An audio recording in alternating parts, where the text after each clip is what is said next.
the reason I like talking to you is that you're very smart and you know a lot about what you're doing in terms of storytelling and sci-fi storytelling. Sometimes, maybe, I don't know. But anyway, thanks. And so you're being nice, so thanks. No, of course. I really believe it. I think there's a skill that comes with not only just building a good world, but also telling a good story within that world that goes beyond simply here's the story we're telling. And with Ex Machina specifically, there's a lot more. I mean, one of my questions is, or the thing I want to start with is that you literally ask questions in it. In so much that I think about when I go into sci-fi, I want the movie to ask questions of me. I want it to challenge what I'm thinking. And in this one, like when he sits down with conversations with her, he's actually having conversations with her where she then asks questions to him, which then become a question you get asked to yourself, and it sort of builds this big picture of what you're sort of going for. Yeah, I think part of the thing that lay behind Ex Machina was specifically about asking questions, actually, and also in particular asking questions that I personally don't know the answer to, and actually asking some questions that there are no real answers to, and that there is a virtue and a value in posing questions that are unanswerable. And one of the things that does is it means that you're then making a film that cannot be wrapped up in a bow at the end, because the bow tends to be all the different strands get resolved, and some of these strands cannot be resolved. And there was something about that that interested me, from a sort of technical point of view, if nothing else. But also because I thought it was appropriate to the subject matter, really. Of course. It is basically an ideas movie. That's really what it is. It's an ideas movie. And I suspect that people's engagement with the film primarily depends on whether they're interested in the ideas. Some people aren't. Some people feel, well, I know the answers to all these questions anyway.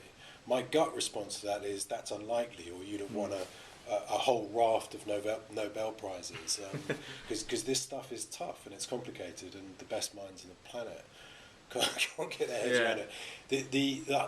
The issue for me a lot of the time was that I was trying to understand things that in truth I'm intellectually incapable of really understanding, even to the level that they can be posed. I mean, do you mean within artificial intelligence, or within just the potential future of the human race and sort of where we're evolving? No, some of it's AI, some of it's just to do with consciousness and theory of mind and the way we think, and so in that asking questions thing, I just said some of these things are unanswerable. Some of them are answerable, but I can't understand the answers because I'm not smart enough. And that in itself interests me too, because there's something that can happen in science, I think, maybe has happened already, but is increasingly happening, which is that really interesting areas are beginning to exist that only a handful of people in the world can really get their heads around. And it sort of makes me think of kids sort of letting go of balloons, and the balloons just drifting off, and these people and these ideas are those balloons, and that scares me a little bit.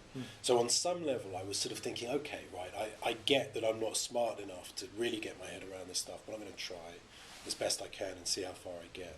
Something like that. Well, there's two follow-up questions I want to ask. And one is that you look at something like Prometheus, where they ask a lot of questions and it ends in a way that's not very satisfying, whereas your film asks questions and it is very satisfying.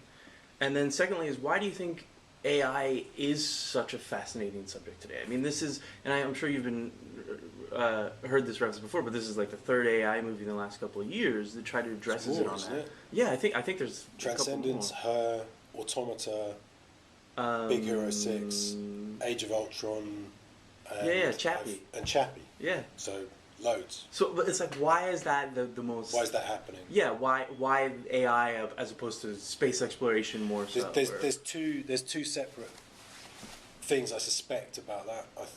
Broadly speaking, I think we are interested. We're consciously interested in AI in an aware way. We're interested in AI because any investigation of AI within a narrative certainly becomes an investigation about us, about what we are, right? So it's fundamental. It's the kind of stuff sci-fi likes to get engaged with, and so that that underlies films like Chappie and Transcendence, all of them, I guess. So, and this one too. But that's the kind of easy explanation, and I think it's true. But I also think there's something else going on. That in itself doesn't explain why at this period of time you'd have such a dense bunch of AI movies so packed together. Right. 3 years earlier, they weren't there. Now they are. Right. And there's probably a reason for that. It's not just random, roulette type arrival of hitting black 6 times in a row on the roulette wheel. It's not that. Yeah. Something else. Probably something a bit zeitgeist, and I suspect what it is it's to do with not anything to do with AI, but to do with big tech companies and how we feel about big tech companies and how we feel about the machines that we live with, our cell phones and our laptops and our tablets, and that we don't really understand how these machines work, but they seem to understand quite a lot about how we work. Yeah. And they anticipate all sorts of things about us that we find a bit spooky. Yeah. And also we're aware that we're giving over enormous amounts of data and information about ourselves. Sometimes we sort of know we're doing it because we know about cookies and tracking and all that kind of stuff. And other times we don't really know we're doing it, and it takes someone important like Snowden to draw our attention to it. Of course. And I suspect these AI movies are more about that than they are about AI. It's it's anxiety about tech. Yeah, representation of how the culture is feeling at the moment, especially with relation to technology. I think so. But like, what the fuck do I know? I mean, well, no, you but must know seriously. something. But no, definitely not. I find the process of interviewing like this kind of thing, I find it kind of tricky. Because what happens is I'm sitting here and you've got this camera pointed at me, and it sort of creates a structure like I know something. I don't really know much at all. I'm just like some guy who's looking around thinking, what's that about? And really struggling reading to some book about AI and thinking about Snowden and thinking about tech companies, and it's not. But no, that analysis and what's going through your mind is what I'm intrigued by, and sort of like what. Well, when I look at your, because the other thing is when you do a bunch of interviews, you start to rationalize this stuff. So don't trust anyone. Yeah. I was reading actually one of your responses where you were talking about that. It really bugs me because as a human you try to be reasonably straightforward and honest in your day-to-day life, broadly speaking, within reason, and interviews kind of nudge you towards dishonesty because you're selling something partly. I'm trying to get people to watch a film, and even while I'm doing it, I've got this little voice in my head saying this is a really bad way of getting people to watch this film. Nothing of what you're saying is like a good sales patter. And so the whole thing's like a head fuck. Anyway, No. Well, I want to ask with Ex Machina, you take it to some lengths that I had always wanted to see it taken to, but never thought we would ever get to. But there's also a limit to where you take it, at least within the context of what we see.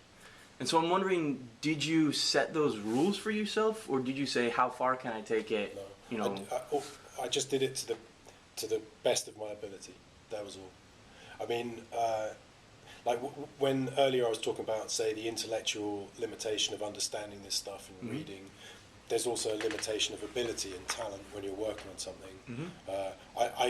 The only parameter I ever hit is whether I can achieve it or not, and so whatever limitations you're seeing is the limitation of ability. It's not like a conscious decision. It's not a smart decision. I understand. But even say, getting into like the sensitive subject of what it deals with sexuality and sort of where you could push the actual story within that realm. All the gender and all the gender issues and stuff like that. Yeah, and even the I don't want to get too much into it because this is what the film discusses, but like the idea of being intimate with a machine in a sense, and what's possible with that.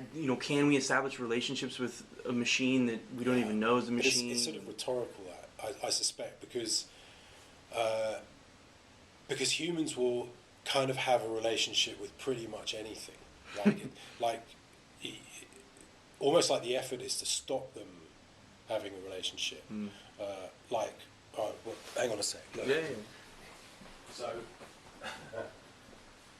this will be a long break in your interview. We're in a hotel room, right? Right. We're in a hotel room, and in this particular hotel room, in the rooms they put these teddy bears, right? So this thing, it's hard to find a child that would not attribute sentience to that. Right. That's what we do, you know. And I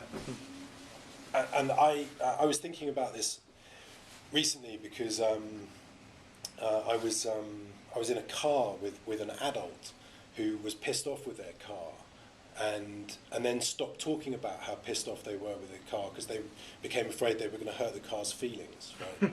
And so people just project into anything, and they put sentience into everything. They'll put it into rocks and trees. The tree in their garden that they've nurtured is sentient to them. That tree probably isn't sentient, you know, but they decide it is. And so humans having relationships with machines, yeah, no problem. Try and stop them. But do you think that's bad? And I know, I know that's what you address, but the idea that no, it's not bad. It's probably a really good thing. It's probably partly where our ability to be empathetic and comes from, is that we spread it around. You know? Right. I want to ask, within the context of this film, what, and as a screenwriter and now a filmmaker, what part of the story is the most important part, and what part of the process is the most important part to get right? As someone who has watched your script go from here to here before, what part do you want to make sure, okay, you know, the actual shooting, the actual performance is the most important, or is it the actual editing, or is it literally just the script and nothing else?